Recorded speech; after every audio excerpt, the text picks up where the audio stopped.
Welcome back to the Alli from Corporate podcast. If you're interested in learning more about career development, job searching, and growing as the badass professional I know you are, you've come to the right place. So sit back and relax. Let's get into it. All right, today we have an interesting topic that an Instagram follower asked us. The question is, how do you know when it's time to leave a job? And if you want to also ask a question, message us on Instagram, shoot us an email, and we're really looking for guests in 2024. So let us know and we will answer it. Let me know if you're a special person who has special things to say, and we'll have you on here. Yeah. All right, so today's question, how do you know when it's time to leave a job? I've left 10 jobs. How many jobs have you left? 3. Okay, so between the two of us, we've got some experience with leaving a job. I'm going to say the first piece of advice I'd give somebody if they want to leave a job is have another job lined up. Like job search first. Like if you decide you want to leave a job search, get another job lined up, then you can leave your job. Yeah, I'd never leave and not have something else lined up. There's a situation where you could, if your mental health was taking such a toll from your job that it was causing you to have health issues, that is very serious, especially if you have an emergency fund saved up and you can financially support yourself and have a little gap on your resume, by all means. But usually, you can medically tap out. Yeah, absolutely. You can, but I would still not quit. I would actually say, get a doctor's note and say, I'm so stressed, I need a doctor's note and medical leave. Take the medical leave, find a new job. I would never tap out and leave a job without getting another one. Yeah, I wouldn't do it. So, okay, so let's back up. So, how do you know it's time to leave a job? There can be a ton of different indicators to tell you, okay, Allison, it's time to leave your job. So, one of them I would say is you've outgrown your role and there's no ability for upward mobility. You've heard of companies like that where it's kind of a flat organization. You're not going to be getting a raise or a promotion. You're not going to become a manager of a team. Yeah, and those job roles, you're only staying 1 to 2 years, and then you gotta say, yeah, if I'm not getting a promotion and a pay raise, it's time for me to skedaddle. Yeah, and what that could feel like is you've been there for a year or two and you're thinking, okay, a year or two ago when I started this job, I was challenged. I knew like I was growing my skills, learning things every day. But 1 or 2 years later, I feel like I know everything already. I feel like nothing surprises me anymore. I'm good at everything. I'm not learning anything new. So that could be one reason to leave a job. I heard a quote, and I don't know who it's by. Don't hate me. The quote is, at a job, you should either be earning or learning, preferably both. But if it's neither, leave. Yeah, I agree. So what does that mean? So either you're a master at your skill level and you get paid accordingly, or you're learning and you take a less paycheck so you can actually learn all the skills necessary. Yep. But I would actually say that it's not 100% that you need to learn or grow. It's just depending on where you're at in your life. So let's say you're 55, 60 years old and you just want to have a cushy job. You don't need to learn. Till retirement. Yeah, so there's Jack Ma, I think his name is, from Alibaba, the founder of Alibaba, who said you split life up into 3 categories. Learning in your 20s and 30s, you learn. In your 40s, you become, and in your 50s, you hand over the torch and you teach other people. I love that. So in your 20s and 30s, you observe. In your 40s and 50s, you learn, and then you hand over the torch and you teach somebody. No, you said do was the middle one. Yeah. You learn, then do, then hand over the torch. Yeah. I love that. Yeah, so that's true. If you are, I'd say if you are less than 8 years away from retirement, 6 years away from retirement, you should maybe coast at your job and not try to make any risky moves because unfortunately there is such a thing as age bias. Yeah, but ageism. Now, I was just in Florida with you and I've met somebody that was working at Home Depot. And he said all his neighbors also work at Home Depot. How old was he? No, not Home Depot. It was Bass Pro Shop. He said he was like 67. I remember that guy. Yeah, he was like in his late 60s. Older dude. Yeah, and he said he works 2 days a week, 3 days a week. His buddies also work there. And he said, it's cool. I have something to do. Starting to get bored at my house.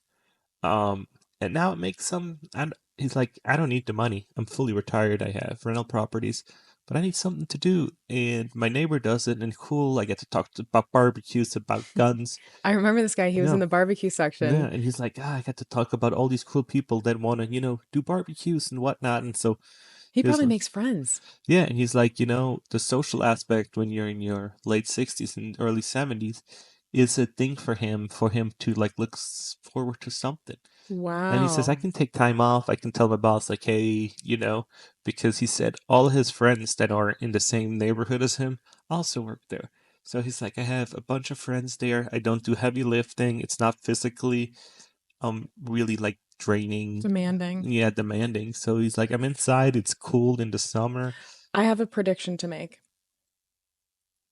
I am seeing a decline in birth rates. And stay with me here. This is related. I'm seeing a decline in birth rates um, all across the world. People in their 30s and 40s are not having kids. 20s, 30s, and 40s are not having kids like they used to.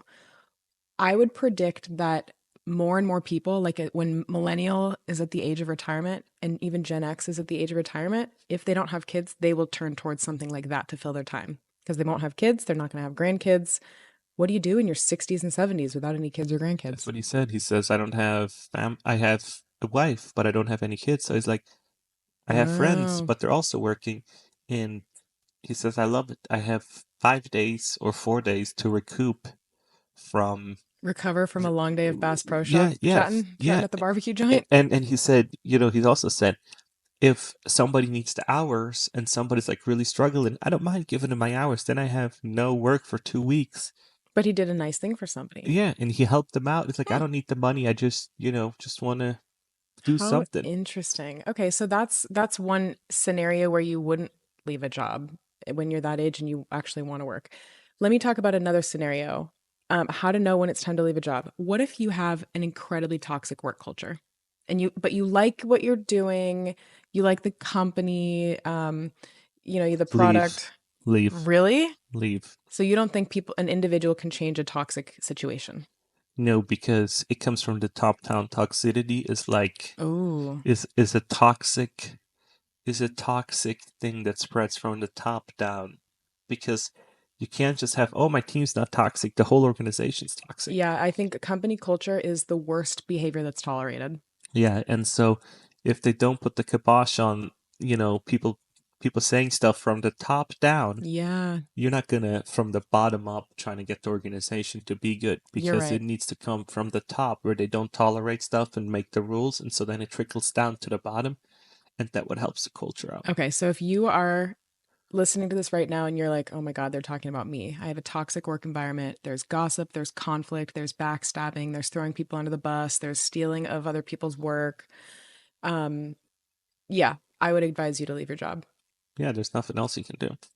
I You're mean, not there to fix it yeah, because that's what Deloitte does, and these these McKinseys and whatnot. They come in and they look at the organization, they make cuts, they do an analyze thing, and they come in and see yeah, where it's going. But leadership should never tolerate toxicity. yeah, I agree. Okay, so know when it's time to leave a job. If it's a toxic culture, that's a very good indicator that it's not the right place for you. Somebody else might thrive in that environment. Some people love drama. We know a couple people that love drama, Love don't it, we? love it. Do you love drama? No, I think drama is when you have no problems.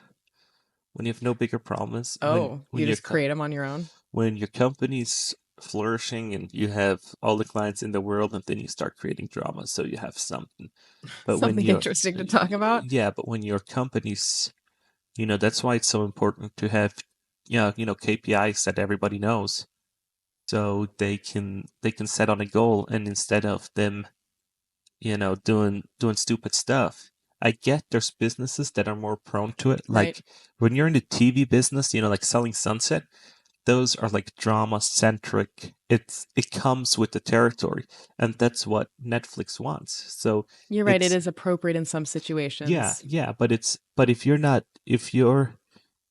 not in that situation where you need to create drama for views or whatnot, you don't Yeah, stay stay away from. away from it. Yeah, good point. Okay. All right. How to know when it's time to leave a job. I have another hypothetical situation for you. What if you like your job? it's okay pay. You're doing good. No drama, no toxicity. But what if there's another opportunity that presents itself, maybe at a different company, and you're like, "Oh, I wasn't looking for a new job, but that's actually an interesting idea." Does it come with a pay raise, better benefits? Then take it. Well, what if those things are not important to you? Then why leave? When and then why chase an opportunity that's not important? Because, and you answered this in the very last episode, if you have a long term career strategy and this is a stepping stone for you to maybe not necessarily have higher pay, but get to where you're going longer term, you could do that. Yeah, but then you have a strategy and you have a goal, so you need to take the risk. Okay, so then your point is you know it's time to leave a job if you have a longer term career strategy and this is just, you're good where you're at, but like you're working towards a longer term bigger thing Yeah, and you an opportunity presents itself as a stepping stone to get through that final door that you're trying to get through. I would say so. Yeah. Yeah.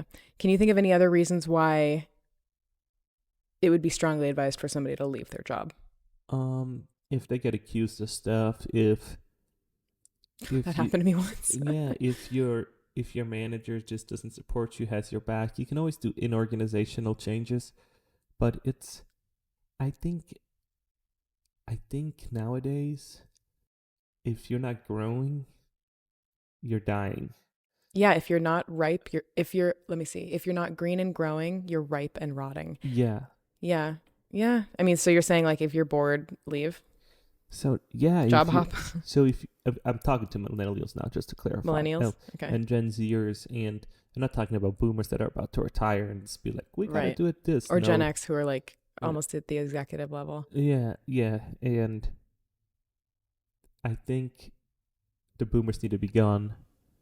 And I think Bye bye, boomers. I think it's time for them to step out of their executive positions. And let And the younger people yeah, take over. yeah, I because agree. I feel like they're so into their old ways, and I think we need new leadership. We need Fresh blood. yeah, because I think when the boomers grew up, they didn't even have internet. So and and Sorry. I've I'm seen sorry. yeah, and I've seen executives that are pivoting, that are fiddling around with Zoom when this Can't even pandemic. save a Word document as a PDF. And then I'm like, how did you make executive? Who did you have sex with to get an executive position? You're out of your mind. Yeah, you might have knowledge, but nowadays with AI, I can have the same knowledge as you Yeah. have, probably even better because I know how to use Zoom. So what are you doing at your executive position? You're It's so time to right. Okay, let's get some fresh meat in there who's yeah, tech savvy and let's see where we can take this organization. yeah, and it's time for you to just enjoy golfing. Go bug the golfing. Go bug your caddy at the golf course and say, back in my days, this is how it was. Go smoke your cigar and Yeah, drive your Prius. Okay, I've got another situation I just thought of how to know when it's time to leave a job. What if you're working for a startup and you're anticipating that the company is heading downhill towards a ravine? startups are interesting. I know. Startups can make you millions, but it can also be bust. And if you know that you're on track, why change anything? On track for what? Of it going Oh, if the company's belly on up, track. if it goes belly up, if it's going to get acquired, Sometimes leadership does not and tell you. and sometimes it's an inch of way of either going belly up or Yeah. being purchased. So you're like, yeah, Yeah. You and I worked for a certain startup that we didn't think had a long runway, and and I it's left. funny. It's funny. Oscar on LinkedIn, he came to Oscar Garcia. yeah Love him. Yeah. he gave a talk once, and I watched it, and he said that all of his startups either went closed doors or got acquired. And so one time I was like in the elevator with the CFO, and he says, well, Oscar, we're gonna let you go. The company got acquired, and we're all fired, or something like that. And it's like, yeah, you just never know. Yeah. So you gotta trust your gut. Yeah. Trust your gut. But it's also your career. So I'd be on the more conservative side. And if you think there's a chance, I would leave because um, I was just a part of a company shutting its doors. And then I suddenly found myself unemployed. And I'm like, oh, if I would have read the writing on the walls, I would have been job searching well before that. Yeah. Yeah. Can you think of any other scenarios for when it would be time to leave a job? I just think you gotta listen to your lifestyle, listen to what your family, like not like what your cousin, what your No, second like cousin your said. wife and Yeah, kids. Yeah. because you might, like when you have a huge commute for 2 hours every day, it might not be beneficial you having that job. You might take a pay cut and run the numbers really deep, and you can do a job from home, make less money, and still have more left over. So you're bringing up another situation. If it might be time to leave a job if your lifestyle or life situation changes, maybe you have a child and you don't want to be in the car for 2 hours wasted every day. Maybe you want to have a job closer to home or work remote. Yeah. Yeah. Interesting. Cool. Well, this was a shorter episode, but I think we covered a lot of good Topics. hypotheticals for how to know when it's time to leave a job. Comment below if you are in any of these situations or if you've been thinking about quitting a job. And yeah, if you want to quit your job and you just don't know where to start, send us a message on Instagram. Just maybe we can help you kind of navigate where to go next. But yeah, thanks for listening. This is the Alli from Corporate podcast, obviously, and we'll catch you next time. See ya.